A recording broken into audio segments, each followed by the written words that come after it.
দীর্ঘ 17 বছর পর বৃহস্পতিবার প্রিয় মাতৃভূমির মাটিতে পা রেখেছেন বিএনপির ভারপ্রাপ্ত চেয়ারম্যান তারেক রহমান। এতে রাজনৈতিক অঙ্গনের পাশাপাশি তীব্র আলোড়ন ছড়িয়ে পড়েছে শোবিজ অঙ্গনেও। তারেক রহমানের সঙ্গে কুশল বিনিময় করছেন চিত্রনায়ক মান্না। এই ছবিটি সামাজিক যোগাযোগ মাধ্যমে ভাইরাল হয়েছে।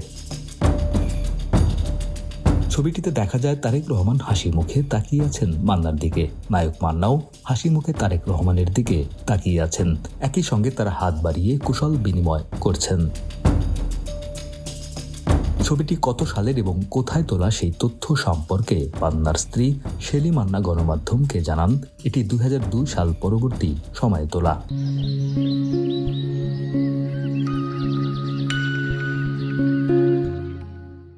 সেই সময় বিএনপি ক্ষমতায় ছিল। তিনি আরও জানান, ছবিটি পয়লা বৈশাখের একটি অনুষ্ঠানের। সেদিন রমনার বটমূলে বর্ষবরণ অনুষ্ঠানে গিয়েছিলেন মান্না। সেখানেই তারেক রহমানের সঙ্গে দেখা। শেলি আরও বলেন, যতদূর মনে পড়ে মান্না তো সেভাবে রাজনীতি করতেন না, অভিনয় নিয়েই থাকতেন। হঠাৎ দেখা, মান্না অতিথি হয়ে গিয়েছিলেন। সেই সময় তারেক রহমান মান্নার সঙ্গে বেশ আন্তরিকভাবে কথা বলেছিলেন।